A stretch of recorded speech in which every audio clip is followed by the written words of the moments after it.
ঢাকা মিরপুর থেকে মোহাম্মদ ইব্রাহিম মিয়া আমার কাছে জানতে চেয়েছেন স্ত্রীর সাথে মিলনের সময় কি করলে স্ত্রী সবচেয়ে বেশি খুশি হয়। ধন্যবাদ সুন্দর একটি বিষয়ে জানতে চাওয়ার জন্য। লজ্জা নয়, জানতে হবে। প্রিয় পর্দার আড়ালের মা ও বোনেরা ও আমার প্রিয় প্রাণপ্রিয় যুবক ভাইয়েরা ও আমার শ্রদ্ধেয় মুরব্বিয়ান, আমি আলেমা কাদিজাতুল কুবরা আপনাদের সকলকে আমি সালাম জানাচ্ছি। আসসালামু আলাইকুম রাহমাতুল্লাহি ওয়া বারাকাতুহু। আমি প্রথমেই বলতে চাই, বিবাহের মাধ্যমে মহান আল্লাহ তাআলা স্বামী স্ত্রীর মধ্যে সকল আচার আচরণ ব্যবহার সবকিছু বৈধ করেছেন। এটি আমার কোনো ব্যক্তিগত কথা নয়।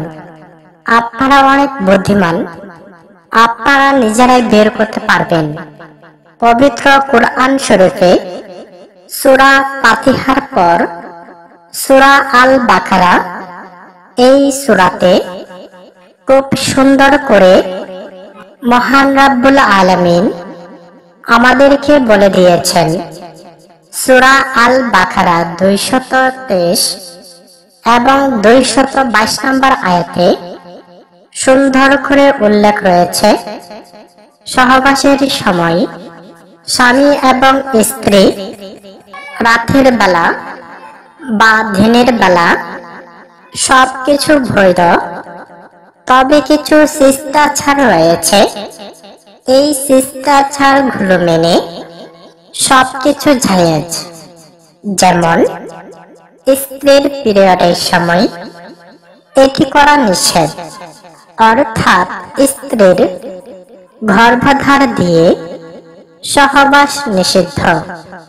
তবে গর্ভধার ছাড়াও সহবাসের আরো কিছু ব্যবস্থা আছে। কোন রাস্তা দিয়ে সহবাস করলে কোনো পাপ হবে না, এই বিষয়ে আমি আরো একটি ভিডিও দেব। সেই ভিডিওটি দেখতে চাইলে আপনারা এখনই আমার চ্যানেলটি সাবস্ক্রাইব করে দিন।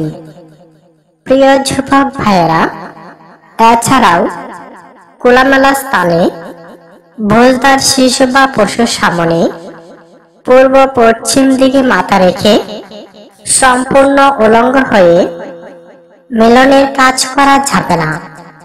এছাড়া মিলনের সময় স্বামী স্ত্রীর মধ্যে সবকিছু জায়েজ।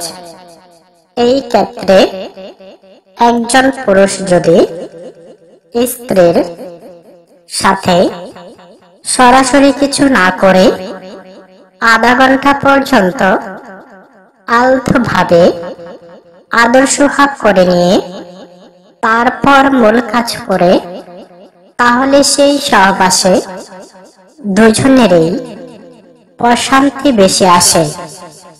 কেননা সরাসরি মূল কাজ করলে একজন নারী পরিপূর্ণ হয় না।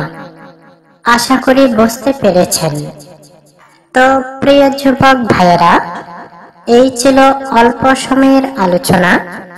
ভিডিওটি কেমন লেগেছে আশা করি কমেন্টে জানাবেন।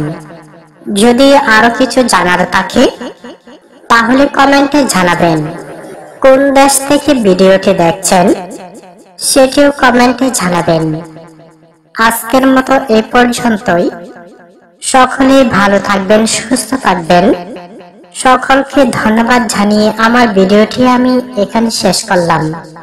আসসালামু আলাইকুম ওয়া রাহমাতুল্লাহি ওয়া বারাকাতুহু।